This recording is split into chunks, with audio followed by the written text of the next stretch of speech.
In the previous slides on palliative measures, we discussed a feedback loop between labor and childbirth. In these slides, we will briefly go over these ideas.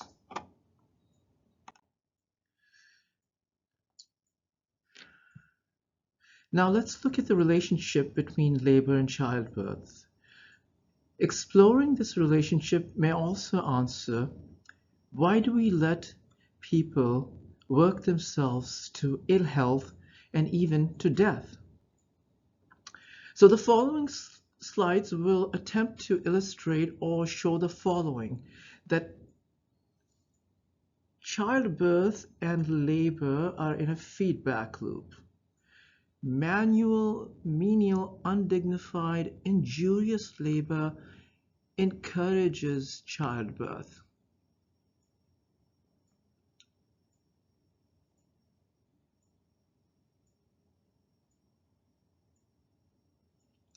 And then we will also illustrate that unmanaged, undesirable, and unplanned parenthood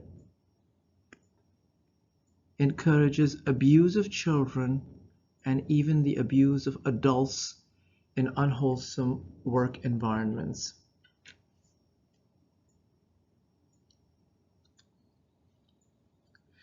So before we delve deeper, let's quickly go over the point of labor and the point of childbirth.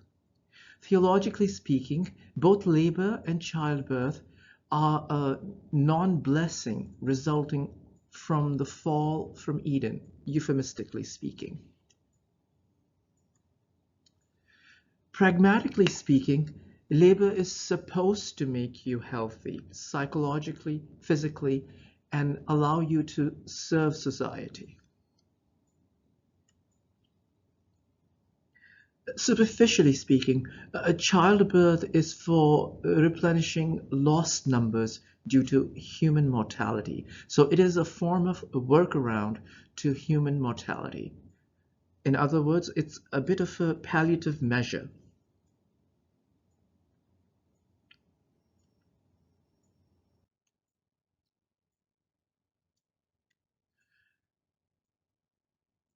Ultimately, we would like you to understand that what you do to the least of peoples is a reflection on the entire society or the entire nation.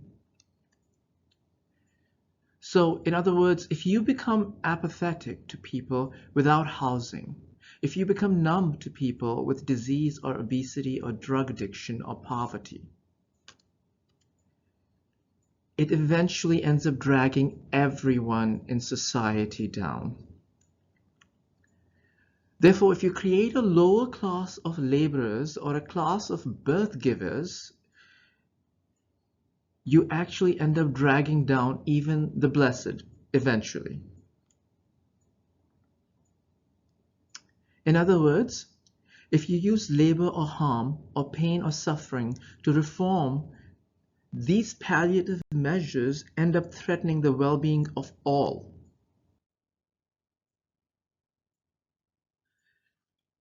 Let us look at the relationship between childbirth and labor. We've already gone over how childbirth and manual labor were two of the predicted side effects of the fall from Eden. Let us start with childbirth. When we look upon childbirth and its interactions with labor, it seems that the moment there is an addition to a member of society in the form of unmanaged or unplanned parenthood, there's an immediate strain on resources.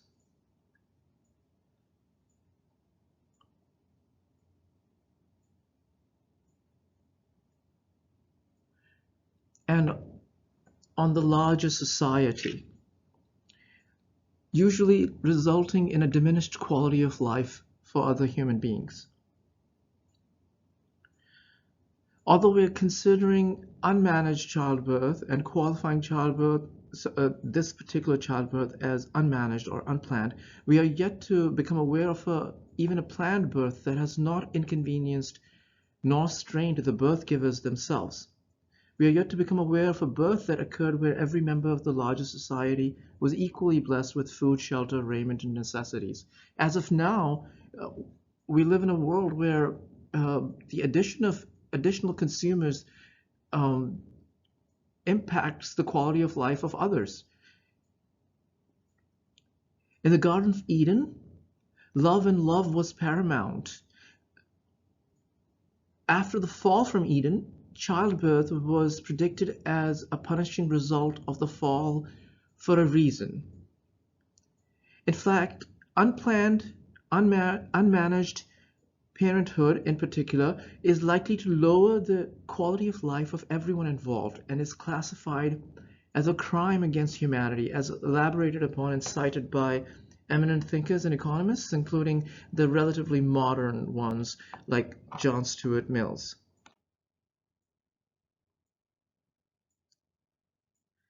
As a result of lowered quality of life and an extra consumer, we have an increased likelihood of engaging the adults or children in manual, menial, and undignified labor in an attempt to raise productivity or production to satisfy consumers. In other words, it seems that we need to continue to have debilitating labor because we have to usefully employ the reproducing adults and the newborn children. Even if we're to automate labor and somewhat restore the quality of life of society, there's still the problem of managing the extra members and consumers. Meaning, work needs to be made available to keep the child and adults off the streets and away from vices because, as they say, idle hands and things of that sort. In fact, some reproducing adults use the existence of children to ask for jobs, income, and even special treatment at work, as if their co-workers or larger society asked them to reproduce copies of their one-to-many undesirable phenotypes and genotypes. The saga does not end there. Labor in itself is oft debilitating. When the worker is wounded or traumatized by manual, menial, undignified labor, as is often the case, the worker seeks healing or detox in various forms. Hence the existence of cultural practices like the after-work 5 o'clock happy hour, where alcohol is imbibed because alcohol works as a detox agent. The most primal form of healing besides alcohol, is sexual healing, and the more abusive a work environment, the more likely a worker is to seek sexual healing.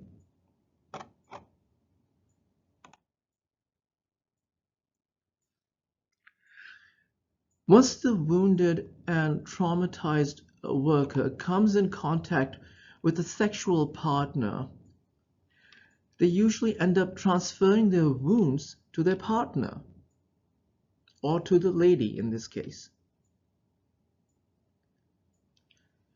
The sex partner or women folk in turn seek healing, and they usually heal by getting pregnant.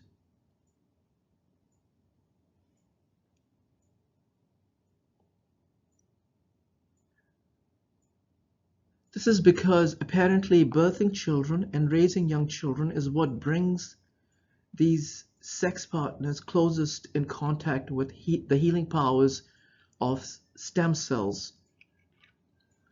Embryos in young children have plenty of these healing cells, which act as a detox for the mother and consequently, eventually, the male sex partner. In some cultures, women actually consume their own placenta. And in modern medicine, we have stem cell lines that are derived from the umbilical cord. The problem is that children, by the time they reach the age of 3 or 4 years old, gradually lose their ability to heal, and it puts pressure on the female to reproduce again. therefore further adding to the overcrowding in unmanaged, unplanned parenthood or reproduction. So we see that we have a vicious cycle of uncontrolled reproduction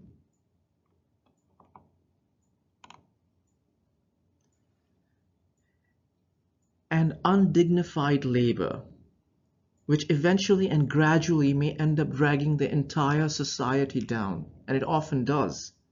In the next slide, we will look at the childbirth-labor relationship in a social and global context, particularly as applied to class and race.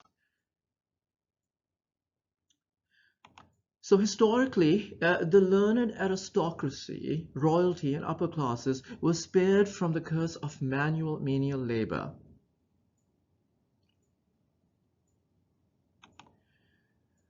Historically, manual, menial, and undignified labor was, and still is, the sole misfortune of non-white and even some white and lower working classes.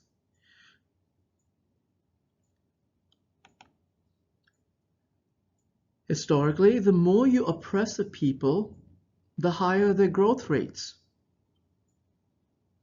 We will now look at specific examples throughout history and society. Our first example is the case of the American slaveholder. American slaveholders were, especially those who were hard taskmasters, were often puzzled that their slave population would increase as a result of the abuse they were meting out to their slaves. President George Washington, for instance, was oft griping about how all slaves are inclined to be malingerers, and he would constantly hound his overseers to keep the slaves busy and hard at work on his plantations. Yet at the same time, he was baffled when the number of his slaves increased, and he, as a slave master, had to then support the children of the slaves. This is in his letters. In other cases, we observe the same with the Pharaoh and his Jewish slaves. The Pharaoh and the Egyptians would increase the labors of the Jews, and the numbers went from 12 people under Joseph and the tribe of Israel to 600,000 in just a few generations. This is another problem with the institution of slavery. We see that the feedback loop between childbirth and labor is probably beneficial to an oppressive order.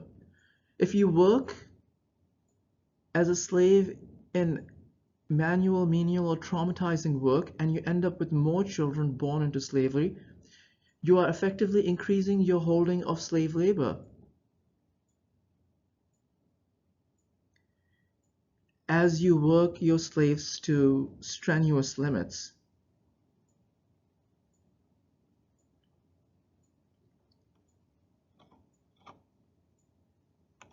But this is not just confined to slavery. Similar traumatic events, any traumatic event like warfare, and even typical manual menial labor may encourage childbirth.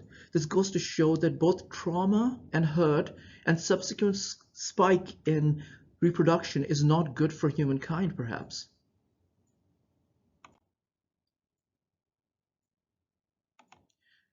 So what should be happening is this. The oppressed non-white classes ought to be improving in their health and improving their environment, that is, their flora and fauna. The oppressed race-harmed should not be laboring to manufacture for the world, reproducing the oppressed race-harmed peoples, and then militarizing and taking over neighboring lands through peaceful or violent methods. We observe this in the Far East, and particular instances of this may be something we will go into further in depth in subsequent slides. So what are the solutions to this predicament? Both the privileged and the oppressed classes and races will have to cooperate, collaborate, and resolve this issue together in a selfless manner. The privileged classes will have to put an end to outsourcing labor to third world developing countries like a global work camp. Then they will have to allocate resources to improving the race and health and flora and fauna and circumstances of the oppressed classes until they are as improved as the privileged classes and race physically, psychologically, spiritually, educationally, and in every way. The oppressed classes will understand that they will get restored and compensated as long as they abstain from reproduction and avoid burdening the healers in their task of restoring and compensating the oppressed race-harmed folk. So much for a quick and brief intro to the sort of positive relationship between childbirth and harmful, injurious labor requiring detoxing. I hope the audience was able to grasp most of the concepts. If there are any questions, we'll attempt to elaborate upon them in any subsequent lectures. Again, these lectures are for management students, and most of them are rather prosaic, but this one was a little unusual. However, even though it may be containing some advanced concepts, we are hoping to get back to the more prosaic and a more commonplace jargon-related definitions, hopefully. I appreciate your listening to this one particular video or lecture.